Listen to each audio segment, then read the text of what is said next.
Gurave Gaurachandraya Radhikaya Taralaye Krishnaya Krishna Bhaktaya Tarabhaktaya Namo Namaha.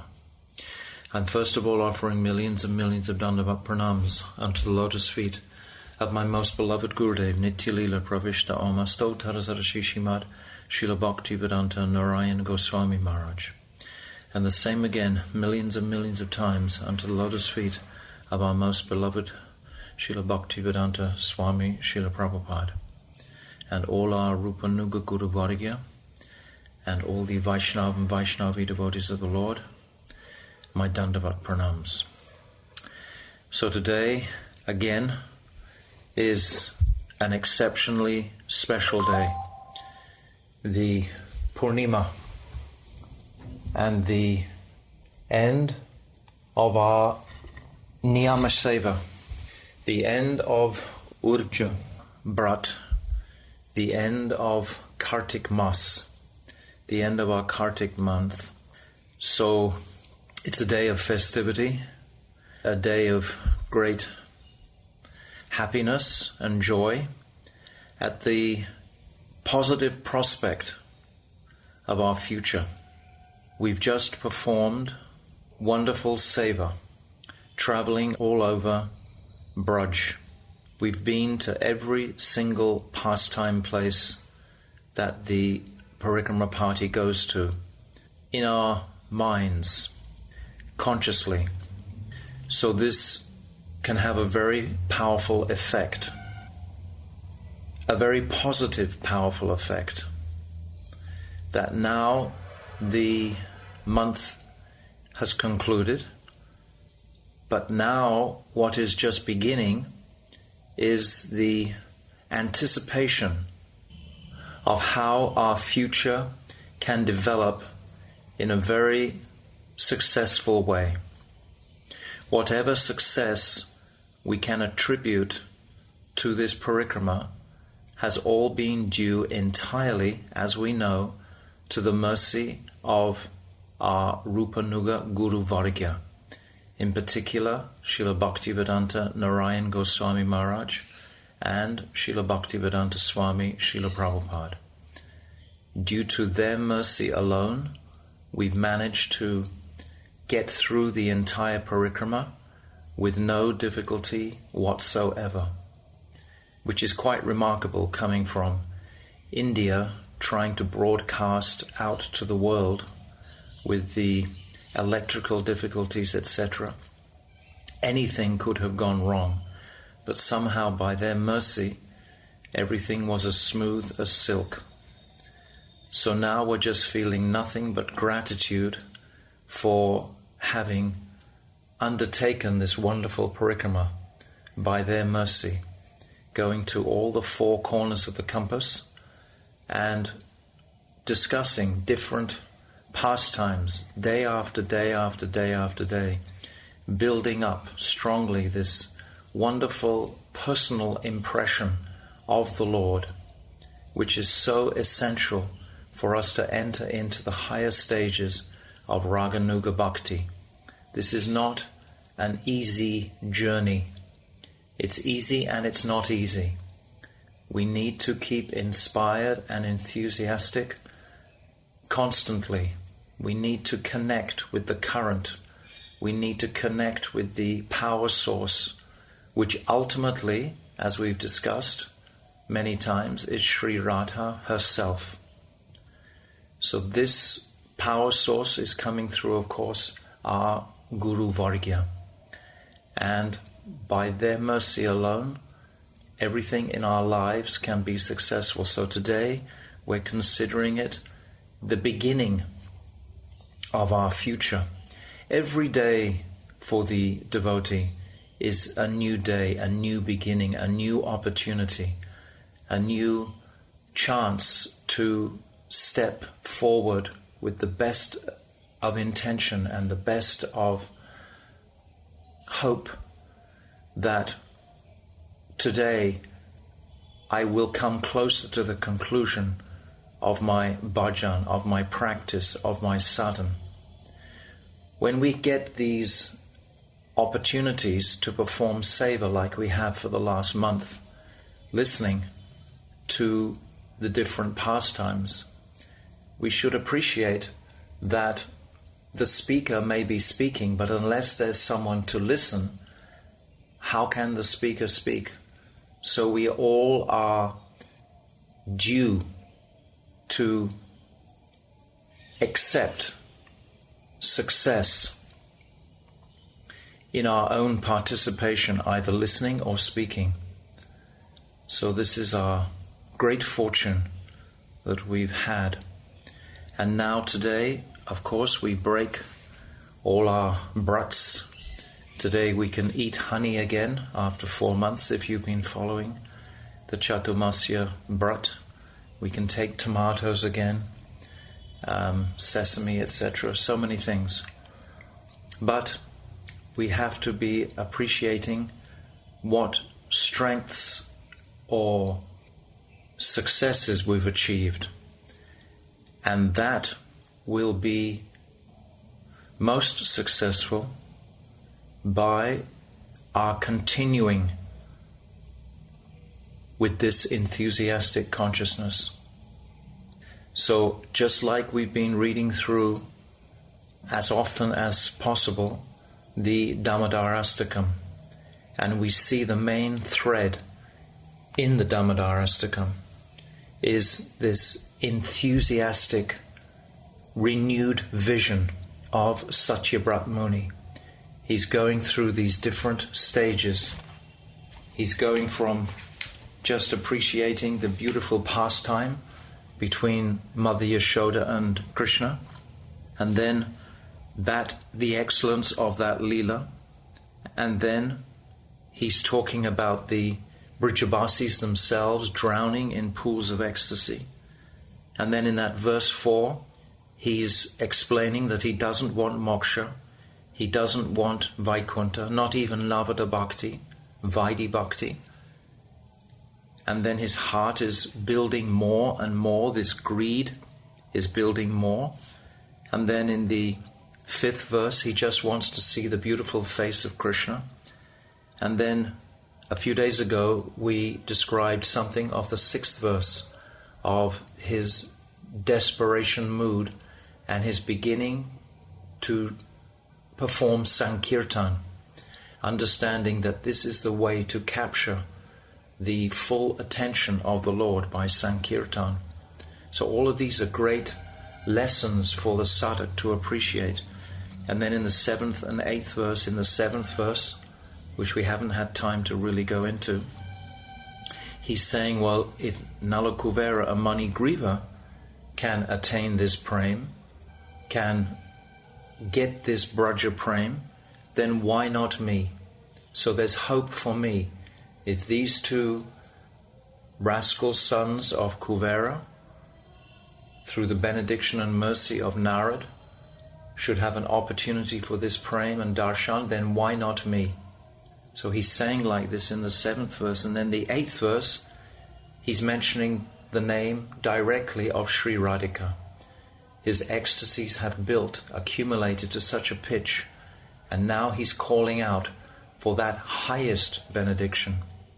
So we have been most fortunate because we've been under guidance of such a Rasik Tattvavit Guru as Srila Bhaktivedanta Narayan Goswami Maharaj. And he's elucidated on all these extremely Rasik topics in connection to Vrindavan and the whole VRAJA-MANDAL. So this is where we are getting our focus from and our understanding of what is the prayojan, what is possible for us in this birth to achieve and attain. So we're most fortunate indeed. Our fortune is incredulous. So now I just want to read finally something again from the VRAJA-MANDAL Parikrama book, where Gurudev has described the nature of Braj. And it's a very beautiful short excerpt where he's substantiating shastrically the speciality of Braj. So I'll read this for our pleasure. and hope that our future is entirely enriched by this year's VRAJA-MANDAL Parikrama. Enriched in the sense that the coming year of 2019 will be so much more focused and more glorious for each one of us in our daily lives and our performance of our sadhana bhajan, that each one of us, my prayer is that we will all get renewed enthusiasm for the coming year and the opportunities that will be definitely laid out for us.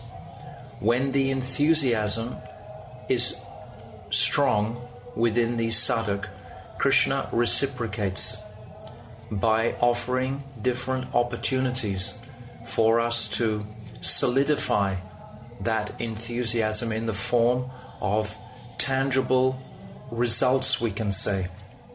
The results can come in so many different ways. Our reading comprehension can deepen, our appreciation of chanting can deepen, our association particularly with each other can deepen, because as we appreciate more and more the sweetness and speciality of Sri Krishna and the Brijbasis, and especially Srimati Radhika, we less and less want to commit any type of offense, because it's the offenses that are going to cripple us, especially offenses to each other, offenses to devotees, offenses to all living entities. We must be really appreciative that all living entities were manifested by the Supreme, and everyone has their place, and everyone has the best intentions, and we should try to see that within everyone and reconcile whatever differences we may perceive. If we are able to focus enough on our own progress, on our own bhajan, which ultimately is a solitary route, ultimately the absorption in Nam and our absorption in the Shastra ultimately is a solitary place. And if we're getting some taste from that, then there will be no need to make any judgments on other people to shore up or strengthen our own false ego or our own insecurities, which is usually why we try to demean each other. In other words, we will become self-satisfied. Brahma Bhuta Prasanatma. Na sochati, na kanchati. There will be no more hankering, no more suffering. So this can be that fortune for us if we can maintain this enthusiasm that we have experienced in the last month. So I'm begging at the lotus feet of Sri Gurudev and all our Rupa Nuga Guru Vargya to please grant me sufficient strength to continue enthusiastically for this next 12 months until the next opportunity to step into Vrindavan and hear specifically all of Krishna's leelas and pastimes for one entire month, because this is the greatest fortune we can achieve in this birth. Srila Gurudev ki jai, Rupa Nuga Guru Vargya ki jai, Anantakota Vaisnava Vrinda ki jai, Gaur Premanandi Hari Hari Bol. So now I'm just going to read from Srila Gurudev's VRAJA-MANDAL Parikrama book, and this is entitled The Nature of Braj, and it begins on page 5 of the VRAJA-MANDAL Parikrama book, and it's a very beautiful explanation by Srila Gurudev on the glories of Braj.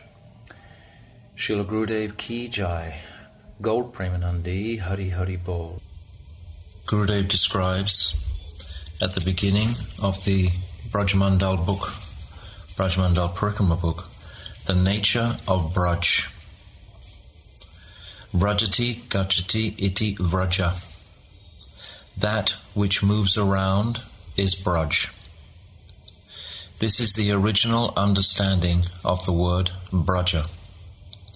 The places where Nanda Baba dwelt and moved around with his cows, calves, family and associates is called Vraj. Vrajanti Garva Yasminati Vraja. The land where the cows, cowherd men, cowherd boys and cowherd girls wander is known as Vraj. Vraja particularly denotes the land of the Supreme Person, Brajendranandan, Sri Krishna's pastimes. The flirtatious hero of Vraj, Sri Krishna, is Akila Rasamrita Murti, the embodiment of the nectar of all primary and secondary spiritual tastes or rasas. In this Vraj, he performs his eternal pastimes with Srimati Radhika, who is the embodiment of Mahabhav, the essence of Sri Krishna's pleasure potency, and his other associates. The most exalted of all nectar-filled pastimes, namely Sri Krishna's Rasa Leela and his numerous other pastimes, take place here eternally. In this Vraj, every glance and gesture is filled with rasa. Here the original enjoyer, Sri Govinda, eternally enjoys nectar-filled sports and pastimes with those gopis who have manifested from his own intrinsic form, Svarubhuta gopis. These pastimes have no beginning and no end. That place where there is nothing but an endless ocean of prem, whose waves of the most elevated, radiant, mellow, of intimate paramour love, Unnata Ujjvala Pranaya Ras, are constantly rising up and swelling over, is called Vraj. That place, consisting purely of rasa, that is continuously savoured by those expert in relishing loving mellows, rasiks, and those who can taste transcendental mellows, bhavukas, is the land of Vraja. Srimad Bhagavatam 10:44-13 gives a deeply moving description of Vraj. Punya bhata Vraja bhavo yad ayam nrilinga. And the translation of this verse: O Saki, the actual truth is that the land of Vraj is supremely pure and blessed, because here the Supreme Person is living disguised as a human being. That same Lord, whose lotus feet are worshipped by the Lord of all lords, Mahadev Sankar, and by Sri Ramadevi, wander about here with his brother Balaram and his cowherd boyfriends. Adorned with a garland of multicolored flowers, he grazes the cows and plays the flute sweetly. Absorbed in many kinds of pastimes, he wanders here and there with delight. By the touch of his lotus feet, this land of Vraj has become virtuous and successful. So that's the end of the translation of that verse from Srimad Bhagavatam, chapter 44. Gurudev continues, the Skanda Purana also presents a beautiful definition of the word Vraja. Gunatitam param brahm vyapakam Vraja uchyate. And this is translated as, Parabrahm, the supreme absolute truth, is beyond the three modes, goodness, passion, and ignorance. And because he pervades every single particle of the universe, he is called Vraja. His place, the embodiment of eternity, knowledge, and bliss, is supremely brilliant and indestructible. Residing here are the supreme connoisseurs of ecstatic transcendental mellows, who are liberated from material existence. Also, in Chaitanya Charitamrita, Adi Leela, chapter 5, verse 17, it states, Savo Pari Shri Gokula, Vrajaloka Dham. Sri Gokul, the topmost abode, has many names, Vraja, Golok, Svetadvip, and Vrindavan. Thus, these names are all considered synonymous. Srila Rupa Goswami, an intimate associate of Sriman Mahaprabhu, resolves any confusion about Gokul and Golok in his book Sri Lagu Bhavanamrita. Yat tu Golokanam Syat Takche Gokula Vaibhavam tad atmya vaibhavatvan cha tasyatan mahimon nate. He states here that the glory of Gokul is identical with the glory of Golok. In fact, Golok is merely the glory of Gokul. Similarly, Vrindavan and Gokul are simply different names for Braj. The second verse of Brahma Samhita describes this Gokul Dham. Sahasra Patra Kamalam Gokulyam Mahatpadam. Srila Bhaktivinoda Thakur has explained the meaning of this verse as follows. Mahavaikuntha, or Paravyom Dham, is eternally situated beyond the Viraja river. This holy abode is the embodiment of three divine opulences.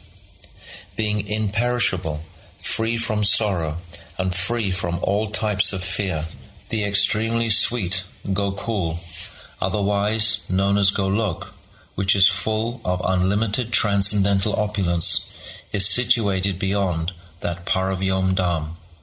Sometimes Golok is also called Gokul, but Golok is actually the opulence or manifestation of Gokul, the abode of all sweet pastimes. This holy abode, radiant as Golok or Gokul, appears in the form of Gokul below Vaikuntha on the earth planet. In Brihat Bhagavatamrita 2.5 verse 168, the quintessence of all scriptures, Srila Sanatana Goswami writes, Yata kridati tad bhumo goloke pi tataiva sa. Krishna's pastimes in Gokul, which are situated on the material plane, are the same as those in Golok. The only difference between Golok and Gokul is that Golok is situated in the highest region, and Gokul manifests on the earth planet. In Krishna Sandarbha, Srila Jiva Goswami has accepted Golok as the manifestation of Vrindavan. Braja is the eternal abode of Parakya Bhav, the mood of unwedded amorous love. In Sri Chaitanya Charitamrita, Adi Leela chapter 4, verse 47, Srila Kaviraj Goswami writes, Parakya Bhave ati rasera ulas, brajahina ihara anyatra nahivas. Srila Bhaktivinoda Thakur comments in his Amrita Prava Bhasya on this verse. Many people think that Sri Krishna is performing his pastimes eternally in Golok and appears in Braj for a short time, just to perform his pastimes in Parakya Bhav, the mood of unwedded amorous love. This, however, is not the opinion of our Gaudiya Goswamis, who accept also the pastimes in Braj as eternal.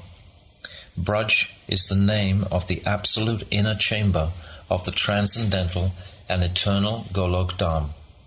The same pastimes Sri Krishna performs in Vrindavan on earth, including those of Parakya Ras, transpire eternally in the supremely situated eternal Brajadam.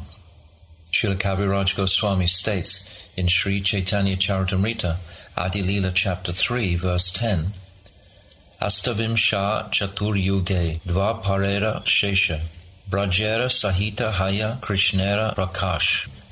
Here the words Braja Sahita, along with Braj, clarify that also existing in transcendental Golok Dham is one inconceivably sweet abode named Braja. Sri Krishna appeared on earth along with this very abode with the help of his inconceivable potencies. Parakya Ras is permanently present only in this eternal Braj, which lies within the inner chambers of Golok.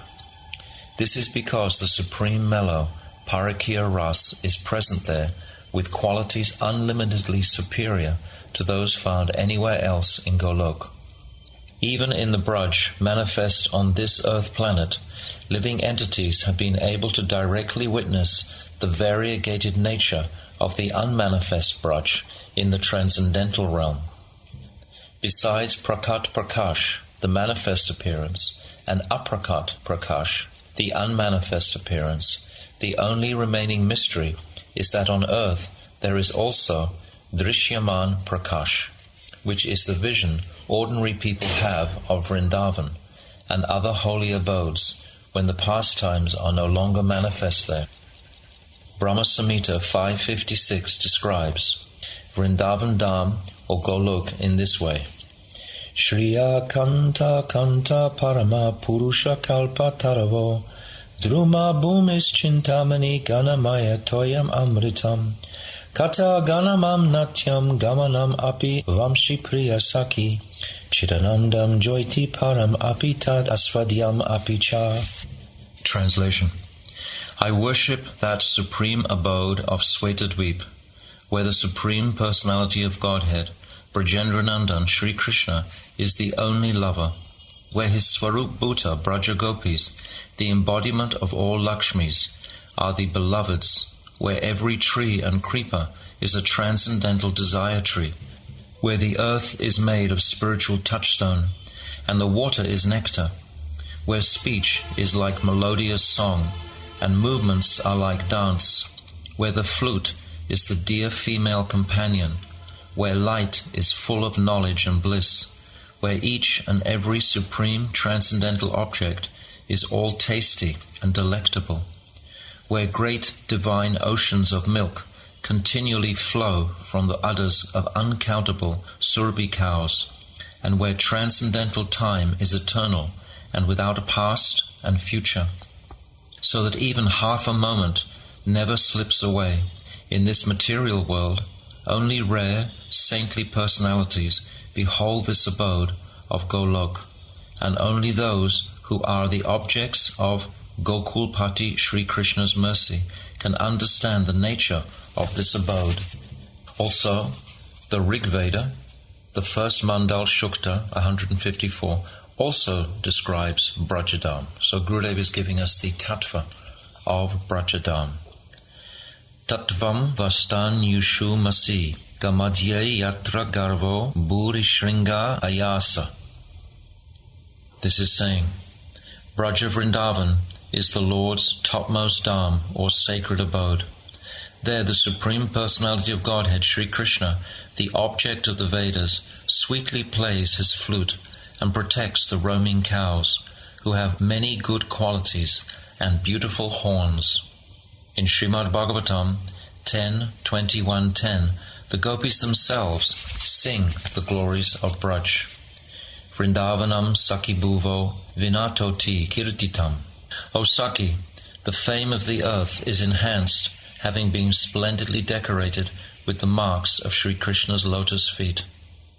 Upon hearing Krishna's flute song, the peacocks take it to be the thunder of the clouds, and becoming intoxicated, begin to dance. When the other animals in the meadows of Govardhan see this, they also feel pleasure and become stunned. Thus the presence of Sri Vrindavan on the earth makes this planet even more glorious than Vaikuntha. The gopis also say, Gurudev is describing now, O Saki, all the 6 seasons, many flowers such as Beli, Juhi, Kameli, Champak, and Kadamba bloom all over Vrindavan. Their fragrance reaches far and wide, inviting bees to partake in their honey. They come in swarms to drink this honey, and becoming intoxicated, start humming. This sound seems to come from Vanadevi, the goddess of the forest, who, having anticipated the arrival of Madhupati Krishna, now welcomes him. When birds with sweet and melodious voices like the suk, pika, and papi hear the humming of the bees, how can they remain silent? They are also immersed in bliss and fly from one tree to another and from one branch to the next.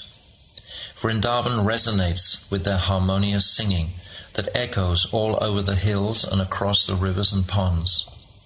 Aha! Vrindavan is such an extraordinary and astonishing sacred abode.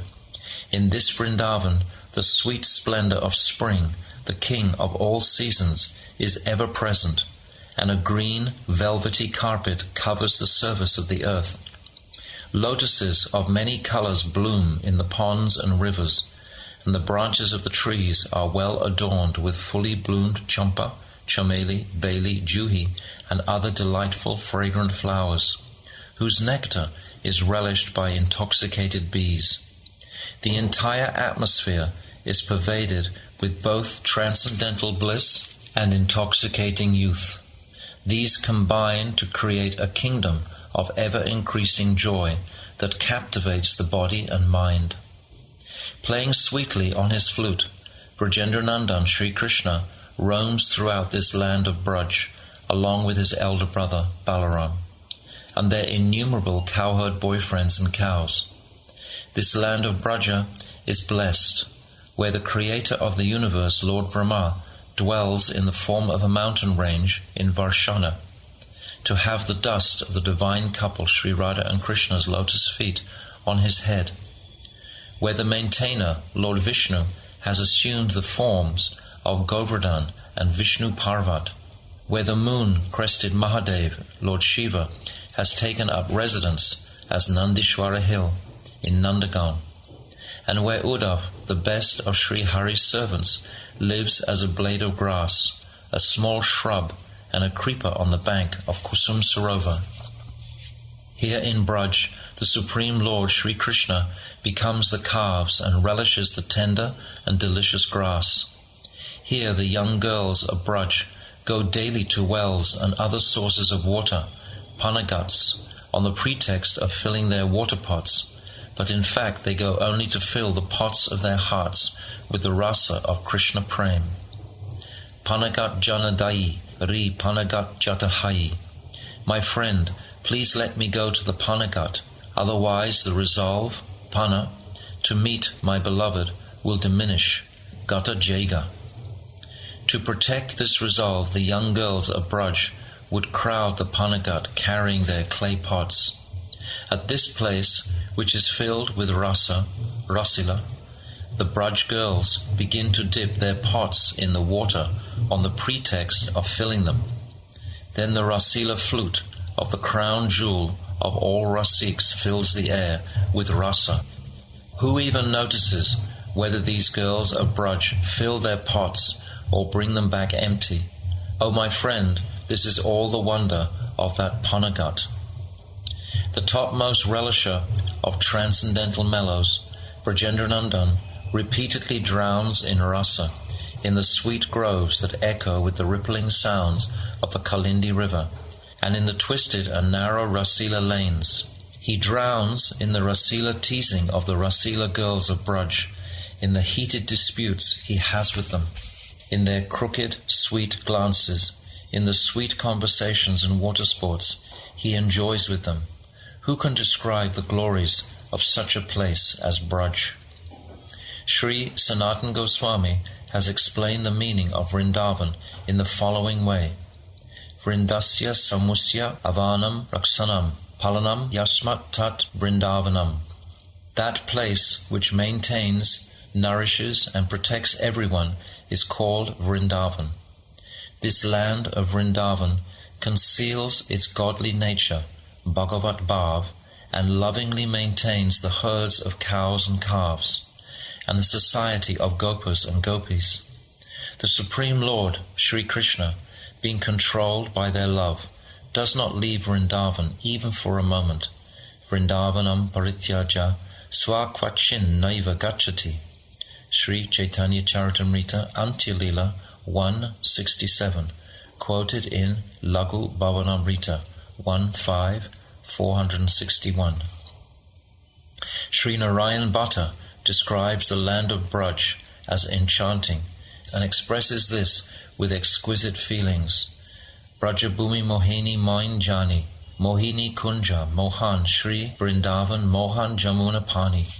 Brajabhumi is enchanting, the groves are enchanting, Sri Vrindavan is enchanting, and the waters of the Jamuna are enchanting. All the women in every part of Gokul are enchantresses who speak in an enchanting way. Sri Bhatta's master and mistress are Mohan Nagara and Mohini Radharani. So this is the end of Srila Gurudev's description of the nature of Braj. described at the beginning of his VRAJA-MANDAL Parikrama book. Srila Gurudev Ki Jai, Gaur Premanande Hari Hari Bol. Vanchakalpatarubhyascha, Kripa Sindhubheva cha, Patitanam Pavanebhyo Vaishnavebhyo Namaha.